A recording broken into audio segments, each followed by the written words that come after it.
오늘은 주기함수에 대해서 이야기해 보도록 하겠습니다. 우리가 문제를 풀다 보면 꽤 자주 접하는 소재가 됩니다. 그래서 우리가 교과서에 아주 자세하게 나와 있지는 않지만 간단하게 언급이 되어 있긴 하지만 실제로 문제를 풀다 보면 자주 접하는 형태이기 때문에 따로 설명을 한번 드리도록 하겠습니다. 상수함수가 아닌 함수 fx의 정의역에 속하는 임의의 실수 x에 대해서요, 이 식을 만족하는 0이 아닌 상수 p입니다. 그러니까 x 더하기 p 값에 대한 함수값이랑 x가 함수값이 같다는 거죠. 자, 만족하는 0이 아닌 상수 p가 존재할 때 fx를 주기함수라고 하고, 예를 들어 이런 형태입니다. 자, 이런 형태로 1을 더한 값이 같다. 우리가 쉽게 생각하면 이걸 통해서 우리가 뭘 알 수 있죠? 만약에 f0의 값을 알 때 f2를 구할 수 있겠는 x에 0을 집어넣으면 그렇죠, 이렇게 같은 걸 알 수 있겠죠. 자, 이렇게 나타내는 함수를 우리가 주기함수라고 하고요. 그러나 이 식을 보고 우리가 주기가 2다라고 바로 말할 수 있는, 학생이 많이 하는 실수인데요, 상수 p의 값 중에서 최소인 양수를 우리가 주기라고 부르게 됩니다. 물론 주기가 2라고 하면 이렇게 식을 나타내도 되겠지만 이 식을 보고 주기가 2라고 할 수는 없습니다. 왜 그러냐면 만약에 주기가 1인 함수가 있다고 해볼게요. 주기가 1인 함수가 있다고 생각하면 f0이랑 f1도 같고 f2도 같겠죠. 자, 우리가 예를 들어 가정을 해볼게요. 주기 1인 함수가 있어요. 그러면 1 간격으로 값들이 같을 거예요. 근데 이 경우는 당연히 f0과 f2는 같겠죠. 그러니까 우리가 지금처럼 이 식을 보고 그냥 주기가 1이다라고 단정 지으면 안 되고요. 어떤 조건이 하나 더해져야 되냐면 이러한 상수 p의 값 중에서 최소인 양수가 되겠습니다. 최소가 돼야 돼요. 최소인 양수를 함수 fx의 주기라고 한다라는 사실을 기억해야 됩니다. 그러니까 참거짓 문제에서 주기가 1이다가 참이냐 아니냐 이런 걸 물어볼 때는 꼭 한번 확인하는 작업이 필요하겠습니다. 그죠? 꼭 기억해 주시고요.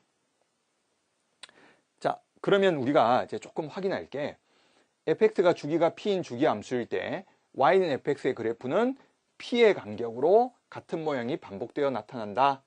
그죠? 그러니까 주기가 함수적 그래프로 보면 식이 같다는 게 아니에요. 그래프의 모양이 같다는 겁니다. 예를 들어 우리가 주기가 2인 함수를 제가 하나만 만들어 볼까요? 만약에 이런 함수가 있다고 칩시다. 여기가 1이고 마이너스 1인데요. 주기가 2인 함수가 이런 모양이 나타나면 이 다음부터도 전부 다 저렇게 그려지면 안 되겠죠? 네. 이런 식으로 2, 3에 대해서 계속 반복이 될 거고요.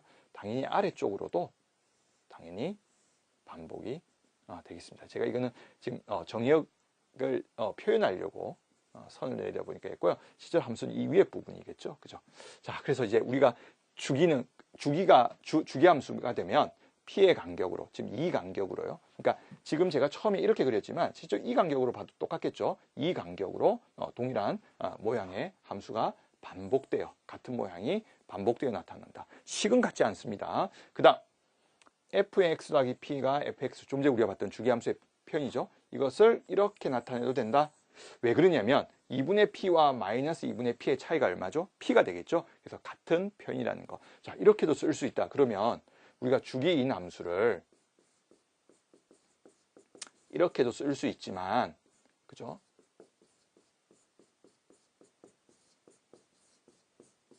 자, 이런 모양으로도 쓸 수 있다는 거죠. 이 모양도 주기, 만약 이게 최소값이라면 주기 2인 함수라는 것을 기억을 해주시면 좋겠습니다. 자, 우리 문제를 통해서 한번 확인해 볼까요? 다음 세 조건을 만족할 때 f의 2분의 121의 값을 구해라 라는 겁니다. 그런데 함수는 마이너스 1에서 0까지만 주어졌네요. fx는 x 더하기 1의 제곱이다. 자, 그 다음에 모든 실수 x에 대해서 fx는 f의 마이너스 x다. 우리가 혹시 이제 배우신 분들은 알겠죠? 우함수고요. 예. 뭐 뒤에서 우리가 나오게 되겠지만 우함수인데 우리가 y축 대칭이죠. 어쨌든 지금은 이 값만 비교하겠습니다. 자, 모든 실수 x에서 자, 이렇게 주기함수입니다. 주기함수. 그죠? 자, 그러면 일단은 우리가 이 간격에 대해서는 우리가 함수가 지금 우리가 이 식만 보고 주기가 2라고 단정 지을 수는 없지만 우리가 이제 이 전우를 보면 알 수는 있을 것 같아요. 왜 그러냐면 함수를 한번 살짝 볼까요? x 더하기 1의 제곱인데 마이너스 1로부터 자, 이렇게 그려져야 되지만 마이너스 0이니까 이렇게 그려지겠죠. 함수가. 이게 마이너스 1이고 그죠? 그 다음에 0이 되면 1이 되겠죠.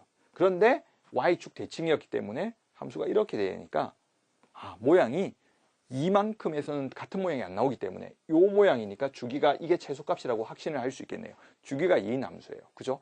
자, 그렇다면 f의 2분의 121은 그렇다면 계속 2씩 빼면 되겠네요. 2를 빼면 2분의 4를 빼니까 2분의 117 뭐 이런 식으로 우리가 뺄 수 있지 않을까요? 계속 2씩 빼는 거죠. 그죠? 그러니까 그거를 우리가 한번 표현하기 위해서 2분의 121이라는 수를 한번 분리를 해볼까요? 120 더하기 1이죠. 그죠? 121이면 이렇게 그러니까 60 더하기 2분의 1이기 되기 때문에 우리가 이 식을 계속 빼다 보면 이식 제외 계속 빼다 보면 어떤 값이 나오냐면 f의 2분의 1까지 내려오겠네요. 그죠? 근데 2분의 1은 함수식이 이 식이 아니죠. 모양은 대칭해서 그랬지만 아까 제가 말씀드렸듯이 식이 동일하지는 않습니다. 그러면 이쪽의 식에 넣어야 하기 때문에 우리는 이 식을 이용해서 f의 마이너스 2분의 1이 함수값이 같구나. 그래서 이 값을 이 식에 대입을 할 수 있는 겁니다. 그럼 여기다 대입을 하면 마이너스 2분의 1에다가